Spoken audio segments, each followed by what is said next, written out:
Q really. The fundamentals, like we've kind of mentioned earlier, Badang and Hylos. It's a setup for Dairen.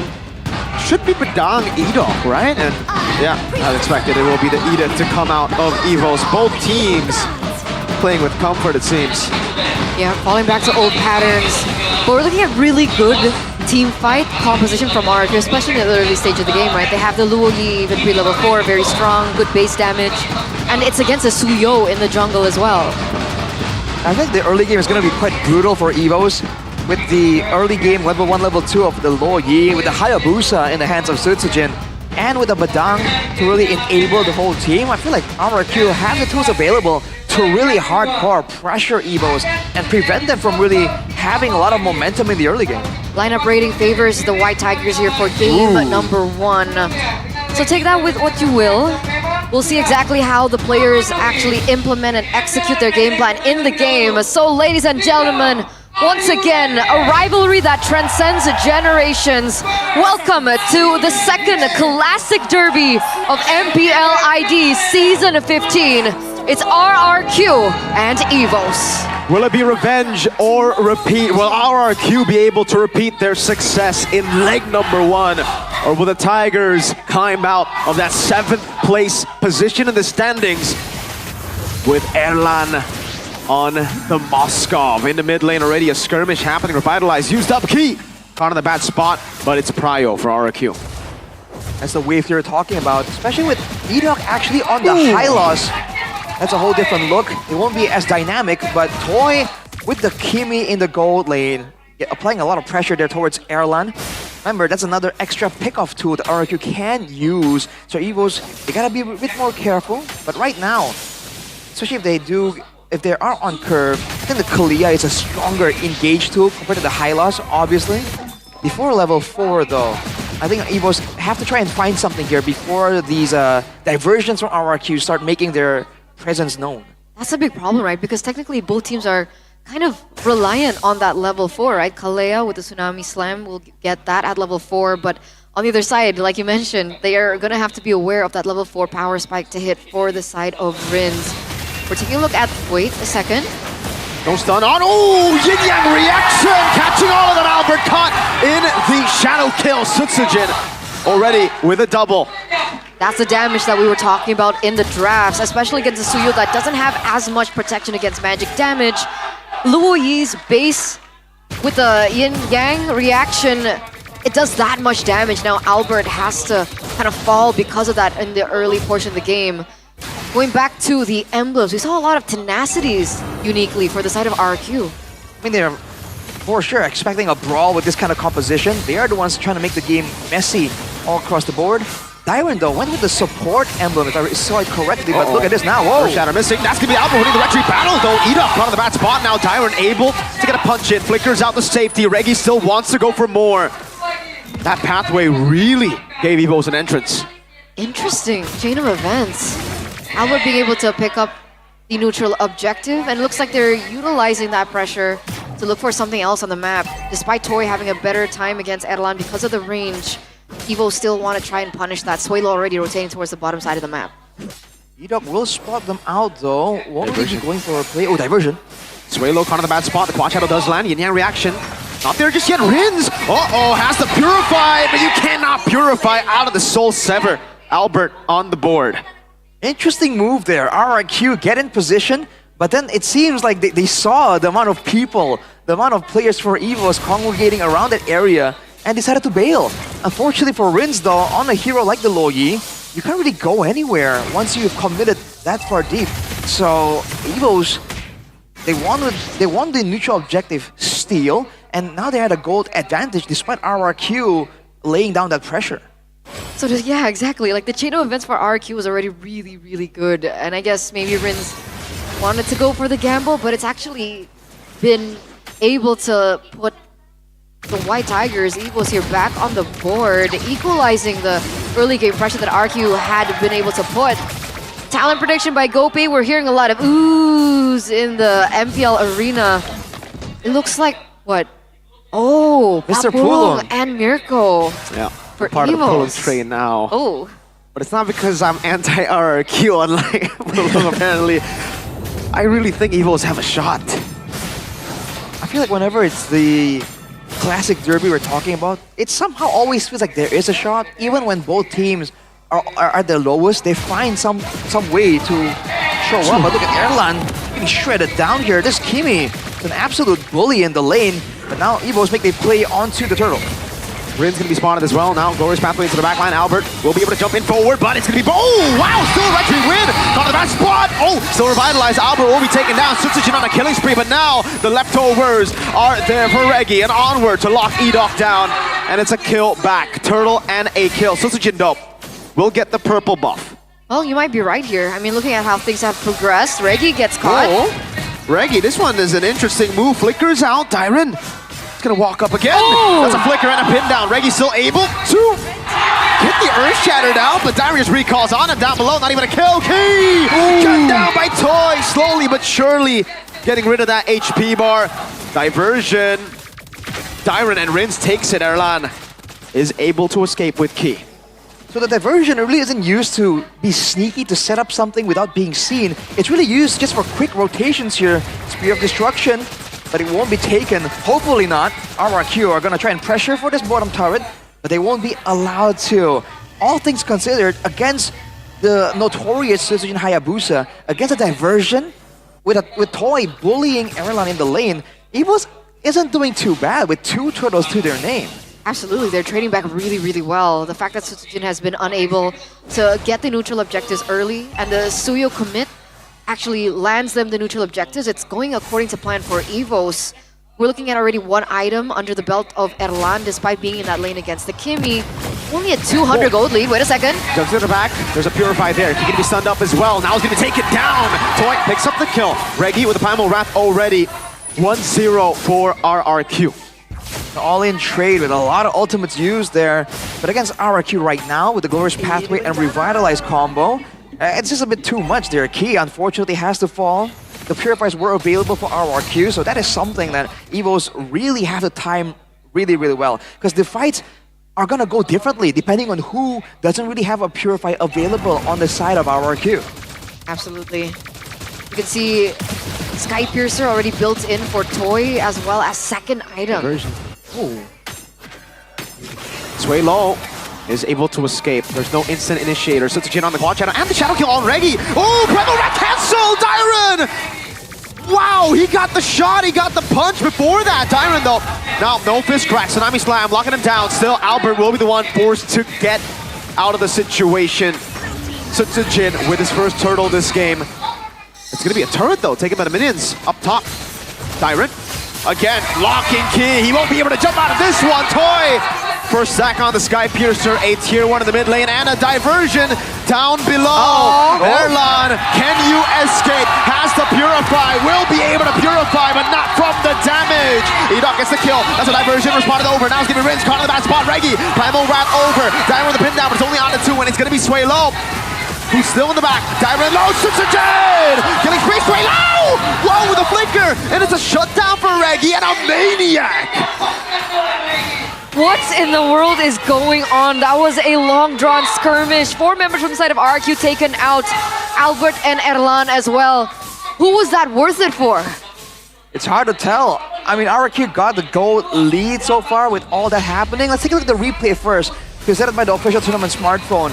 It's a full-on dive towards Erlan here. He lived for a bit too long, and then here Rins, the main damage dealer in the early game, gets taken out immediately.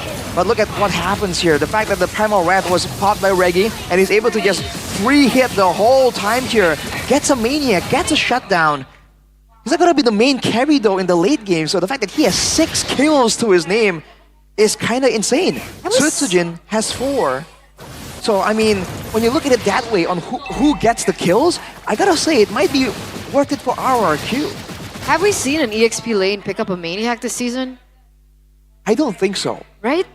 I don't remember any so far off the bat. So yeah, that's definitely an impressive moment there. But you're seeing both teams really willing to just go toe-to-toe and keep going for those fights. RRQ wanted to play that